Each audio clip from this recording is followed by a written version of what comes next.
In the video today, we're answering a viewer question because Mavis asks us, if the Queen happened to kill someone, can she be prosecuted? And just before we get into this video, I do want to say that it's brought to you by Skillshare, an online learning community for creators with more than 25,000 courses in design, business, and more. The first 500 of my subscribers to click the link in the description below will get a 2-month free trial.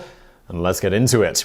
As the reigning monarch of the United Kingdom, Canada, Australia, and a bunch of other countries that put her on the money, the Queen enjoys something known as sovereign immunity. In a nutshell, sovereign or crown immunity, as it is sometimes known, means that the Queen is, for all intents and purposes, above the law. So does this mean that if the Queen really wanted to, she could go along, kill someone, and then just get away with it completely scot-free?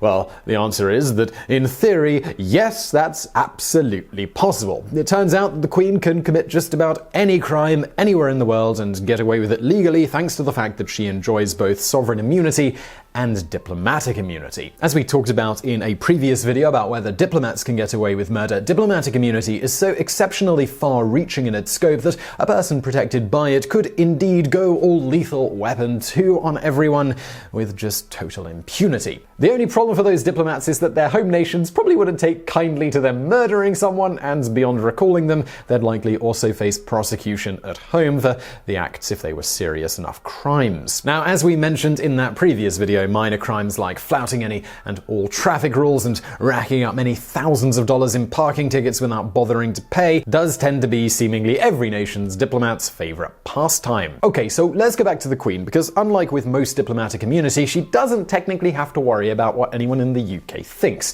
You see, part of her immunity stems from the fact that all justice in the UK and various other countries that she rules is meted out in her name. Now, it goes without saying that the Queen doesn't personally dispense this justice like the kings and queens of yore. It would just be, well, rather impractical. As a result of this, whilst the Queen is considered the fount of justice for her subjects, the ability to administer it is doled out to judges all across Britain. You see, part of this immunity stems from the fact that all justice in the United Kingdom and various other countries she rules is meted out in her name. Now, obviously, the Queen doesn't personally dispense justice like the kings and queens of yore. It would just be impractical. Likewise, the Crown Court similarly dispense justice in the Queen's name, and as a result, all cases brought before it are tried as Arthur, Regina, or the Crown against blank. Unsurprisingly from this, it is not technically possible for the Queen herself to be tried before the Crown Court, as it would involve her prosecuting herself. Looking more deeply, her sovereign immunity also makes it so that the Queen cannot be tried in civil proceedings either, meaning she cannot be sued or have other such civil proceedings brought against her. The Queen also cannot be forced to testify in open court or even be interviewed by the police, not that this matters, seeing as she can't be arrested. And even if she could be legally arrested for a crime, it wouldn't matter anyway. You see, technically, no arrest can be made in the monarch's presence without her consent. Thus, arresting her is impossible to do on this count because it would most definitely have to happen in her presence. This protection from arrest if you're in the presence of the Queen also extends to her palaces as well, meaning that the police can't arrest anyone,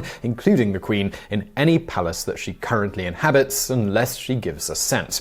It's perhaps also worth mentioning that all prisoners in the United Kingdom are held at Her Majesty's leisure, which is why the Queen can pardon criminals if she wills it. This means she could walk out of any prison by telling everyone to simply let her go. Speaking of the police, as with the justice system, they too are charged with dispensing justice in the Queen's name, and all members of the British law enforcement, upon joining the force, must swear an oath that reads, in part, "I will well and truly serve the Queen in the office of Constable." Or to put it another way, the Queen is the absolute authority of the entire UK policing system, and her word is, quite literally, the law. As a result, the Queen could theoretically shut down any attempt made to arrest her simply by telling the officer to just go away. Now, you might say that if she did all of this, surely Parliament would step in and curtail the murderous Queen's powers so that she could be prosecuted. The problem is that all laws proposed by Parliament require what is known as royal assent before they can be enshrined into British law. As the name suggests, royal assent comes directly from the Queen herself, so a Parliament looking to prosecute the Queen would need the Queen to authorise the bill limiting her own powers, which she obviously wouldn't do if she she suddenly decided to start treating life like a game of Grand Theft Auto. Another avenue that could be pursued in regards to prosecuting the Queen would be to force her to abdicate, removing the many protections that she enjoys. To be clear though, this wouldn't necessarily open the Queen up to prosecution, as under British law, nothing she does as Queen can be considered illegal. It'd just mean she could be prosecuted for any further crimes that she happened to commit after. It's also worth noting here that the Queen has the power to completely dissolve Parliament if she so chooses and cause a whole new set of people to be elected. And if this group displease her, she is free to do it again and again. It's also the Queen's duty to appoint the Prime Minister, and she could, in theory, appoint anyone she wanted in the position, regardless of the way the British public voted in any elections. So installing someone who would do what she wanted would not be any real hurdle. Thus, it would take a literal revolution for Parliament to rewrite the laws concerning the Queen without her consent. There's a political problem with this too, though. You see, the Queen is the Commander-in-Chief of the British Armed Forces. As former professional head of the British Armed Forces, Lord Charles Guthrie once noted, the armed forces are loyal, and we live in a democracy, but actually their ultimate authority is the Queen. Yep, like the police, every member of the armed forces in Britain swears an oath of fealty to the Queen, and she is considered the ultimate authority in regards to military matters. Thus, if there was an attempt at a parliamentary revolution and members of Parliament refused to step down as they were rewriting British law without the Queen's consent, she could simply order the British armed forces to forcibly remove them from power, or even line them all up and have them executed. The question then, of course, would be, in such a scenario, would they honour their oath to the Queen? Speaking of highly trained armed forces, the Queen has a remarkable number of ways she could theoretically kill someone if she felt so inclined. For example, she could instruct a crack team of SAS commandos to silently make a person disappear, tell her personal guard to charge them with their bayonets, or ask the Red Arrows to crash into someone's house. Again, whether the soldier, sailor, or airman in question would honour their oaths and listen to the order is another matter entirely, but the point is, if the Queen ever gave such an order, there is no authority on earth that could legally override it, save for herself. On top of that, if any investigation was ever put in place as to why these soldiers had gone on their murderous spree, the Queen not only could not be questioned in court as previously mentioned, but could also ignore the matter entirely, as despite her prominent political position, she and everything to do with her private life are exempt from Freedom of Information Act requests. If the Queen felt particularly gung-ho, she could even personally declare war on any nation or person, and thanks to her royal prerogative, need not consult anyone about it beforehand.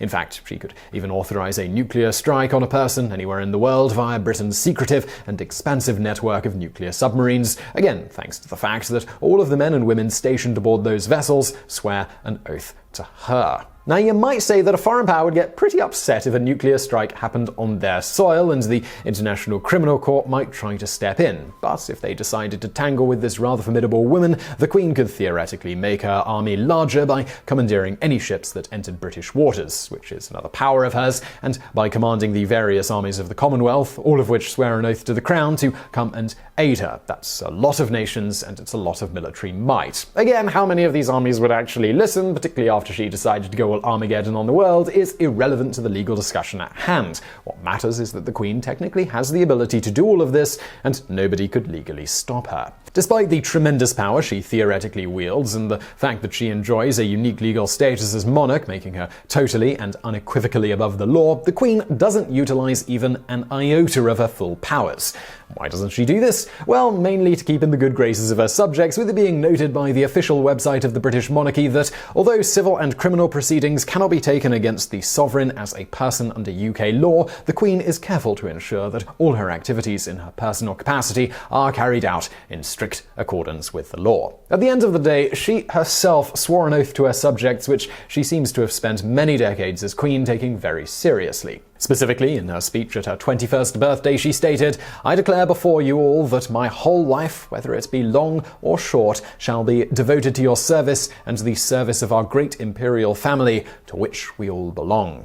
So I really hope you enjoyed that video. Just before you go, let me tell you quickly about Skillshare. Skillshare is an online learning community for creators, and they've got 25,000 different classes in areas like design, business, and more. If you get Skillshare Premium membership, you can join in on all of those classes. Not that you could do that theoretically, but you can watch any one of them you want. You basically don't have to pay per class. It's perfect if you've got some goals for 2019 that you want to pursue, get some improved skills, stuff like that. I mean, whether you're just looking to fuel your curiosity, hobby, creativity, or your career, you can do it all with Skillshare. Now, I've talked a lot about the classes I've taken, so I just started randomly going through Skillshare recently, and I found a class on going viral. I spoke about it before. I spoke about how I scoffed a little bit at it because I'm like, virality's pretty hard to engineer.